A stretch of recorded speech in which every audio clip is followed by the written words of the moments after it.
عشان سهل، مش تقيل ولا حاجة، سهل في كل حاجة الحمد لله.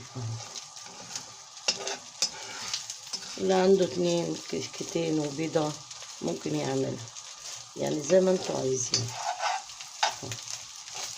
بصوا الكشك اهو،